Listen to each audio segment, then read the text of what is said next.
Hello students, সকলকে স্বাগতম LRNR classes এই ইউটিউব চ্যানেলে। আমি সুব্রত মণ্ডল, আর আজকে আমি তোমাদেরকে পড়াতে যাচ্ছি ইংলিশ গ্রামারের একটি টপিক, যা হচ্ছে মোর অ্যাবাউট প্রোনাউন্স থেকে পার্ট 4। ইতিমধ্যে আমি মোট 3টে পার্ট করিয়েছি। সেখানে পার্ট 1-এ আমি যে ভিডিও করেছি সেখানে আমি আলোচনা করেছি পার্সোনাল প্রোনাউন নিয়ে।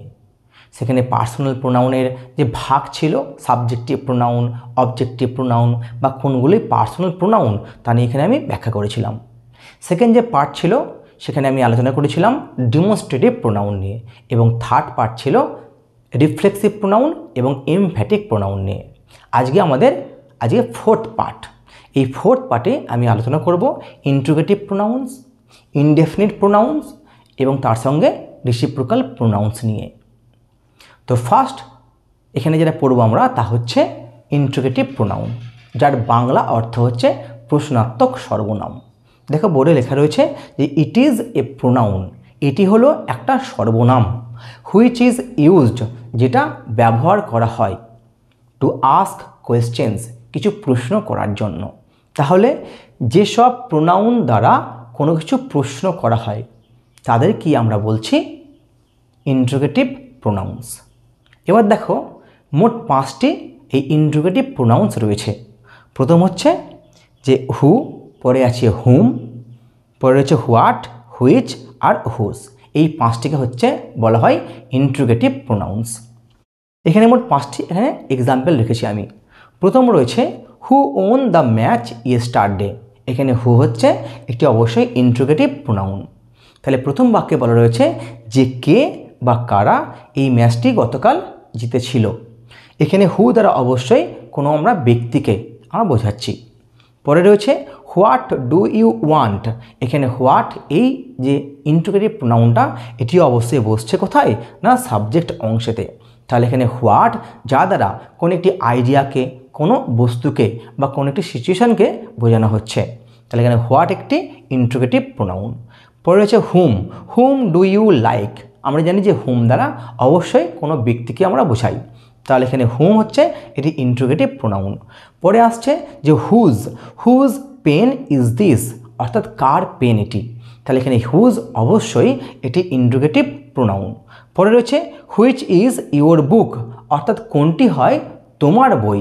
তাহলে এখানে হুইচ হচ্ছে একটি চয়েস বোঝাচ্ছে, অর্থাৎ এটি স্পেসিফিক, এখানে অবশ্যই কোনো অপশানকে বোঝাচ্ছে। তাহলে এখানে হুইচ একটি ইন্ট্রোগেটিভ প্রোনাউন। তাহলে আমরা দেখলাম যে মোট 5টি ইন্ট্রোগেটিভ প্রোনাউন রয়েছে। প্রথম রয়েছে কোথায় না হু, হুম, হোয়াট, হুইচ আর হুজ। এই 5টি হচ্ছে ইন্ট্রোগেটিভ প্রোনাউন। এবার চলে আসছি ইনডেফিনিট প্রোনাউন নিয়ে। এর বাংলা অর্থ হচ্ছে না অনির্দেশক সর্বনাম। দেখো বোর্ডে লেখা রয়েছে যে an indefinite pronoun is a type of pronoun that refers to A non specific person, thing or amount. এখানে মনে রাখার বিষয় একটি, যা হচ্ছে নন স্পেসিফিক। তাহলে ইন্ট্রোগেটিভ প্রোনাউন হচ্ছে একটা এমন ধরনের প্রোনাউন যা অবশ্যই কোনো অনির্দিষ্ট। এখানে নন স্পেসিফিক কথার অর্থ হচ্ছে অনির্দিষ্ট, কোনো অনির্দিষ্ট ব্যক্তিকে, বস্তুকে বা কোনো পরিমাণকে নির্দেশ করে যে প্রোনাউনগুলো, তাকে আমরা বলছি ইনডেফিনিট প্রোনাউন বা অনির্দেশক সর্বনাম। It doesn't identify a particular individual or group. এটি কোনোভাবেই, কোনো নির্দিষ্টভাবে কোনো ইন্ডিভিজুয়াল ব্যক্তিকে অথবা কোনো দলকে বোঝাবে না।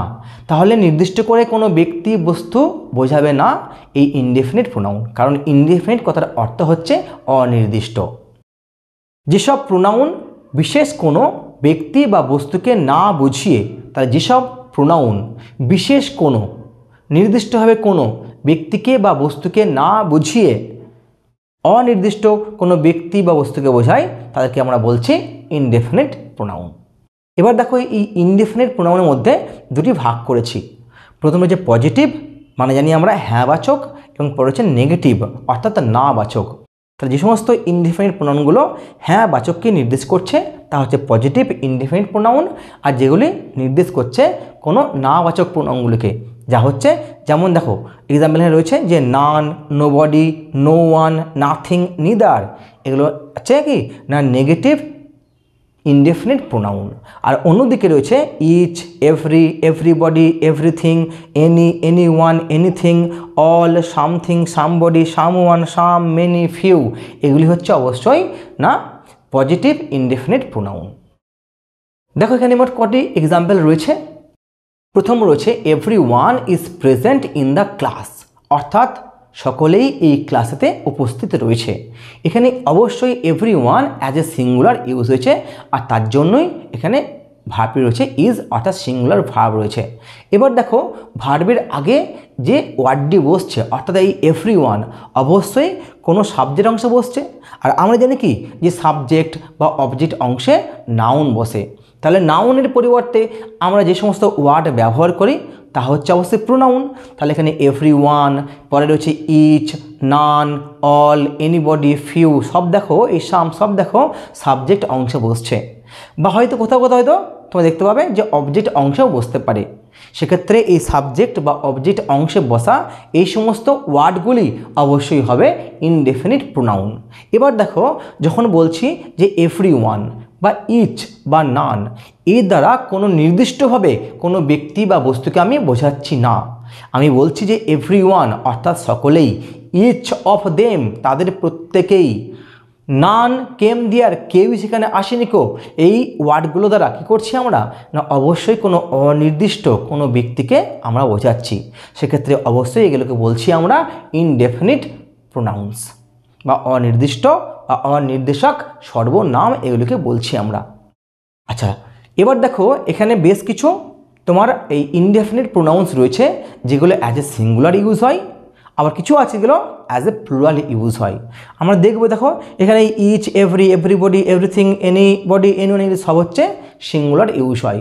শুধু এখানে রয়েছে সাম, মেনি আর ফিউ, এগুলি ব্যবহৃত হয় অ্যাজ এ প্লুরাল হিসাবে। আবার এখানে রয়েছে অল, এই অলটি অ্যাজ এ সিঙ্গুলার ইউজ হয়, আবার অ্যাজ এ প্লুরাল ইউজ হয়। আর এদিকে রয়েছে none, nobody, no one, nothing, neither, সব এগুলো অ্যাজ এ সিঙ্গুলার ইউজ হয়। তাহলে এবার চলে আসছি আমরা রেসিপ্রোকাল প্রোনাউন্স নিয়ে। ইতিমধ্যে আমি ইন্টিগ্রেটিভ প্রোনাউন এবং ইনডেফিনিট প্রোনাউন নিয়ে আলোচনা করলাম। আমি আশা করছি তোমরা বুঝতে পেরেছো। তাও যদি কোথাও কোনো ডাউট থাকে তোমরা অবশ্যই আমাকে কমেন্টে জানাবে। তাহলে কাকে বলি আমরা রেসিপ্রোকাল প্রোনাউন্স? যে সমস্ত প্রোনাউন দ্বারা একাধিক বস্তু বা ব্যক্তির মধ্যে পারস্পরিক সম্পর্ক বোঝায়। লেখা রয়েছে একাধিক, মানে অবশ্যই একের অধিক, একের বেশি। তাহলে একের বেশি ব্যক্তি বা বস্তুর মধ্যে একটা পারস্পরিক সম্পর্ক বোঝায় যে সমস্ত প্রোনাউন দ্বারা, তাদেরকে আমরা বলছি রেসিপ্রোকাল প্রোনাউন্স। যেমন দেখো এখানে এক্সাম্পল রয়েছে, এবং তার আগে অবশ্যই বলে নিই যে মোট দুটো রেসিপ্রোকাল প্রোনাউন্স পাওয়া যায়। একটি হচ্ছে ইচ আদার আর অন্যটি হচ্ছে ওয়ান অ্যানাদার। প্রথম রয়েছে এক্সাম্পলেতে the two friends help each other. দেখো রয়েছে যে দ্য টু ফ্রেন্ডস, এখানে অবশ্যই একের বেশি ব্যক্তিকে বোঝাচ্ছি আমরা। তাহলে the two friends help each other, এই দুইজন বন্ধু একে অপরকে সাহায্য করে। তাহলে আমরা দেখলাম কি যে অবশ্যই একের বেশি এখানে ব্যক্তি রয়েছে এবং তারা কি করছে, তাদের মধ্যে একটা পারস্পরিক সম্পর্ক বোঝাচ্ছে। তাহলে এখানে ইচ আদার হচ্ছে এটি রেসিপ্রোকাল প্রোনাউন্স। পরে রয়েছে the students are quarrelling with one another, এখানে এই সমস্ত ছাত্ররা ঝগড়াঝাটি করছে ওদের নিজেদের মধ্যে। তাহলে এখানে ওয়ান অ্যানাদার হয়ে গেল একটি রেসিপ্রোকাল প্রোনাউন্স। এবার তোমাদেরকে মনে রাখতে হবে যখন তোমরা দেখবে যে দুজন রয়েছে একের বেশি এবং সেটি অবশ্যই দুজন থাকবে, তখন আমরা ইচ আদার ব্যবহার করছি। যখন সেটি দুটির বেশি হবে তখন আমরা ওয়ান অ্যানাদার ব্যবহার করব। ক্লিয়ার যা বলেছি আমি? তাহলে আমরা দেখলাম যে অ্যাজ এ রেসিপ্রোকাল নাউন হিসাবে, অ্যাজ এ রেসিপ্রোকাল প্রোনাউন হিসাবে যখন আমরা দেখব যে বাক্যটির মধ্যে সাবজেক্ট দুটি রয়েছে, একের বেশি দুটি রয়েছে, তখন আমরা ব্যবহার করব ইচ আদার। আর যখন দেখব যে সাবজেক্ট দুটির বেশি রয়েছে তখন অবশ্যই ব্যবহার করব ওয়ান অ্যানাদার। তাহলে এই ছিল আজকের ক্লাস, যে ক্লাসে আমরা আলোচনা করলাম প্রথম ইন্টিগ্রেটিভ প্রোনাউন নিয়ে, পরে করলাম ইনডেফিনিট প্রোনাউন নিয়ে, এবং থার্ড করলাম রেসিপ্রোকাল প্রোনাউন্স নিয়ে।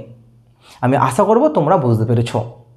আর এই ক্লাস থেকে কোনো ডাউট থাকলে তোমরা অবশ্যই আমাকে কমেন্টে জানাবে।